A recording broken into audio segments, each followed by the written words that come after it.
саламатсыздар ма? Бүгінгі сабағымыздың лексикалық тақырыбы қазіргі заманғы киім үлгілері. Грамматикалық тақырыбы ілік-септік жалғауының түсіріліп берілуі.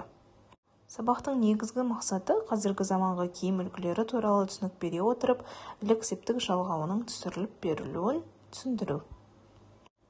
Жалпы сән туралы не білеміз? Сән дегеніміз не? Сән латынша модус, өлшем, тәсіл, іс-қимыл бейнесі. Сән белгілі бір талғамның уақытша үстем болуы. Сән әлеуметтік құбылыс.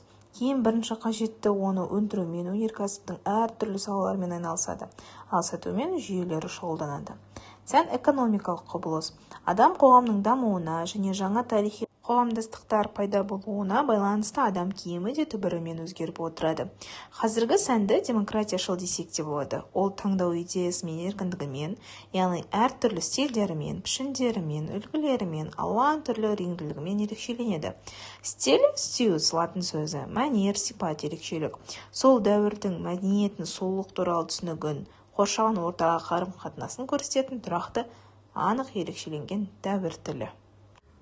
Адам қызметінің әртүрлі аумағына тікелей әсер ететін сәннің әлеуметтік мағынасының күрт өсуіне байланысты. 20 ғасырда сәннің орны, ерекшелігі, рөлі, даму деңгейін жан-жақты теориялық талдаудың қоғамдық тұтынуы артып отыр. Қарама-қарсы пікірлерге байланысты сәннің өндірісте алатын орнын және басқа да мәселелерді шешуді және анықтауды талап етуде.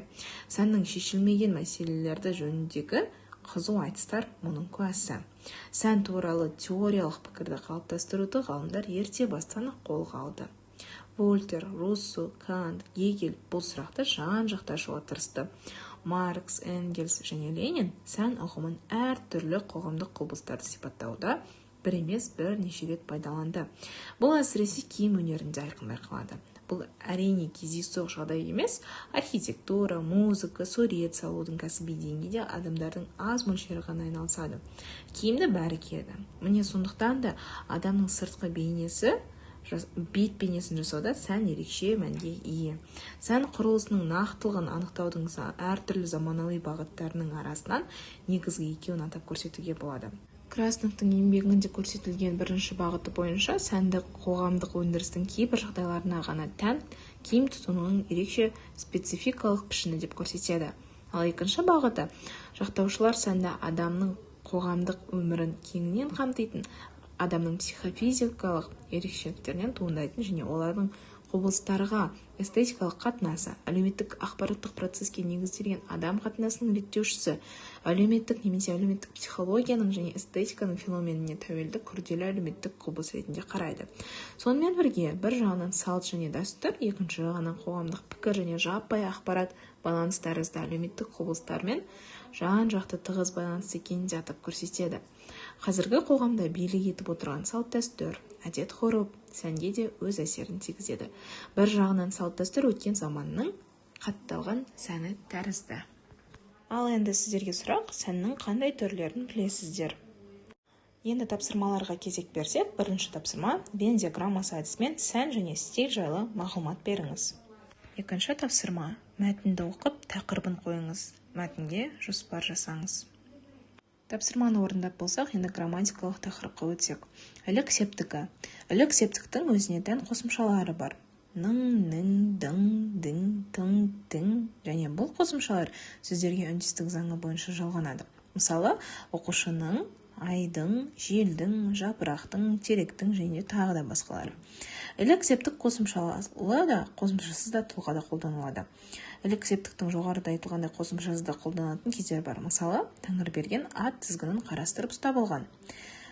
От лебінен ери бастаған қар төбеден мөлт-мөлт етеді.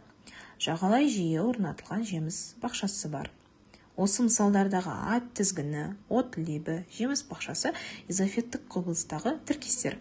Бұл тіркестердің алғашқы компоненттері ілік-септіктің қосымшасыз формасында тұр. Олардың ілік-септікте тұрғанын оларға тіркескен тәуелдік жалғауының үшінші жағында тұрған сөз көрсетеді. Өйткені тәуелдік жалғаулы сөз қашанда ілік жалғаулы сөзбен тіркеседі. Сондықтан бұл екі формадағы сөз бір-біріне көрсеткіш бола алады. Енді грамматикалық тапсырма. Көп нүктенің орнына ілік-септік жалғауларының тиістісін қойып, сөз тіркестерін көшіріп жаз. Сөздерге сұрақ қой.